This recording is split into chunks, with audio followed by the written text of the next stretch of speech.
Hi friends, అందరు ఎలా ఉన్నారు? బాగున్నారా? ఇవాళ శుక్రవారం కాబట్టి పొద్దున్నే మావిడే అమ్మవారి గుడికి వెళ్దాం ఉంది. సరే, ఏదైతే గుడి కావాలని చెప్పి మనం బహుశా దగ్గరలో శేషాలమ్మ తల్లి గుడికి వెళ్దాం అన్నాను. అదేం గుడి అని విచిత్రంగా అడిగింది. అంటే మనం తరచూ అక్కడికి వెళ్తూ ఉంటాం కాబట్టి నాకు అదే గుర్తొచ్చింది. తీరా చూస్తేనేమో నీలంపాటి అమ్మవారి గుడి అయింది ఇది. సరే, ఏదైతే గుడి కదా అమ్మవారిదని దండం పెట్టుకుంటానికి వచ్చాను. వచ్చిన కాడి నుంచి మా ఆవిడ ప్రదర్శనలు చేస్తుంది. చుట్టుపక్కల ఏమైనా శేషాలమ్మ తల్లి గుడి ఉందేమో చూస్తూ ఉన్నాను. ఎక్కడైతే కనపడలేదు. ఎక్కడ పోయినా మన బుద్ధి అంతే ఉంటుంది, అది కామను. సర్లే అని చెప్పి గుడి బాగానే ఉందని చెప్పి ఇక్కడ ఎవరు రాలేదు శుక్రవారం అని చూస్తే ఒక అతను దూరంగా కనపడుతున్నాడు. అతని దగ్గరికి వెళ్ళి అడిగాను. అడిగితే ఆదివారం అయితే కోళ్ళని మేకల్ని కోసుకునే వాళ్ళు వస్తారయ్యా, శుక్రవారం ఎవరు వస్తారు అన్నారు.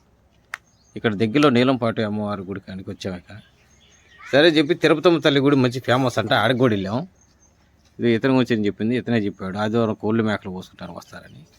తిరుపతి గుడి కాడికి వెళ్తేనే 17వ తారీఖు తిరునాళ్ళు ఉందని చెప్పారు. అది షూట్ చేయలేదు. ఒక డేట్ చెప్తామండి, అప్పుడు వచ్చి మీరు షూట్ చేసుకోండి. శుక్రవారం అమ్మ వాక్ చెప్తా ఉంటుంది, తీయటం కుదరదు సార్ అది ఇది అన్నారు. సర్లే గురువు గారు అని చెప్పి బయలుదేరి వచ్చి దాని లేనకుండా నరసరాపేట రోడ్లో ఈ గుడి అనమాట. ఇది బాగానే ఉంది. మావిడ ఫోన్లో బిజీగా ఉంది, మొహం చూపెట్టలేదు. బహుశా సిగ్గు అనుకుంటా. సరే ఫ్రెండ్స్, సబ్స్క్రైబ్ చేయండి, నచ్చే లైక్ చేయండి.